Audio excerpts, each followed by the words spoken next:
hole. He holed one here yesterday. Can he do it again? He might.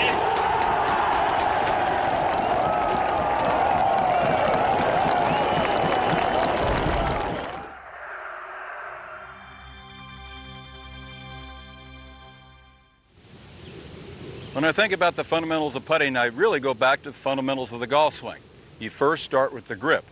Now in putting, it's a little bit different. There are all sorts of different types of grips.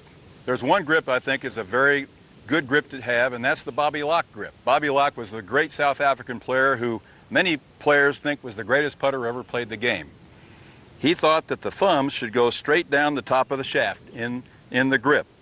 Now, I use what's called a reverse overlap. Instead of having your normal grip like this with the little finger around here, I put the little finger on the club with the right hand and overlap it with the forefinger of the left hand. This gives me a better connection with both hands on the golf club. The second thing about the grip is your grip pressure. How much pressure should you have? Well, like the normal grip for a shot, I feel that the last three fingers of the left hand grip onto the club a little bit tighter. That means that when you have the putter in your left hand, that you're able to take the putter back with the last three fingers of the left hand guiding the putter back. The right hand is on there very consistently with the other fingers of the left hand. So you don't have much difference in any pressure of any finger in your hand. All right, now let's make a few practice strokes. What we're trying to determine here is where is the bottom of the arc of the putter when we make a stroke. Take the putter back with the last three fingers of the left hand, follow through, back, through, back, through. You determine where the exact bottom of the stroke is right there. So the bottom of the arc is about right here, and then I like to place the ball just about a half an inch in front of that. Now where do you place the shaft in relationship to your hands? You don't want to get your hands forward like this, and you don't want to get your hands back like this. You want the putter head basically just to hang down. Hang it down a little bit farther forward of the middle of the arc. Now I believe your eyes should be directly over the ball or somewhere on the ball line. It can be slightly back of the ball, but they have to be on the ball line. To do that, just put your club and hang it straight down, and that's where you can determine how far you should be. That ball is inside my eye line, and that ball is outside my eye line. I like still to have it right on the eye line. Now let's talk about how you aim a putt. You start from behind the ball, as most people do, and you look for any type of break. And this particular putt has a downhill left to right break to it. It's probably the right-handed golfer's least favorite putt. Now I'm going to pick a point left to the hole where I'm going to aim. That's one way of aiming it. Another way of aiming it is the Dave Stockton method, which is to pick a point about 2 or 3 inches in front of the ball, right on that perfect line, which is right to the left of the hole here. There's two ways of doing it. I look at the hole and aim my putter at the hole.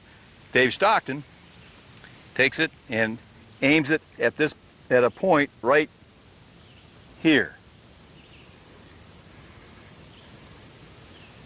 Then he looks up and he's on the line.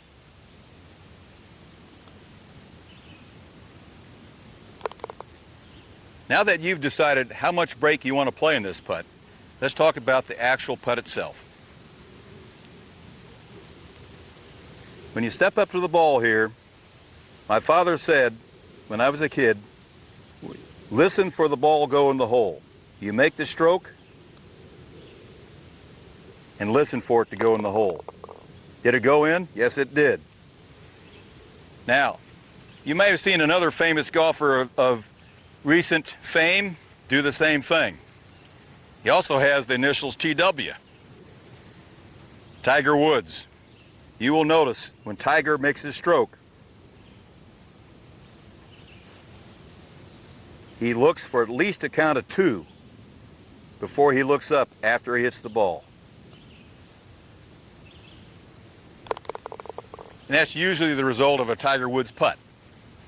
Another key fundamental of the putting stroke, which I think all good putters have, is an acceleration into the ball. It's not a jerky acceleration, but it's definitely acceleration. What that means is that the backswing stops and you go through a little faster than the backswing.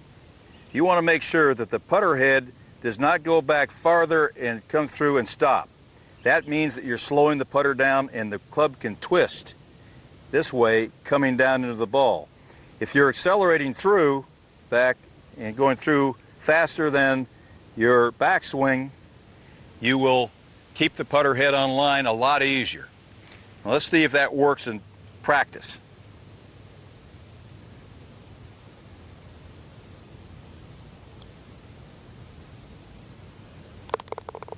Now let's talk a little bit about speed.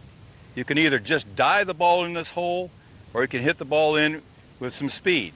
If you hit the ball in with some speed, you have less break. The problem is on a downhill left to right putt like this, you're going to be left with a 3, 4, maybe a 6 footer if you hit it and you miss the hole. So if you're just trying to dive the ball in, you have to play more break. In fact, I can take a ball, put it in front of the hole here, and still make this putt when that ball is right in front of the hole, just by good speed. I'm going to play well left of the hole here and just try to hit it and dive it in.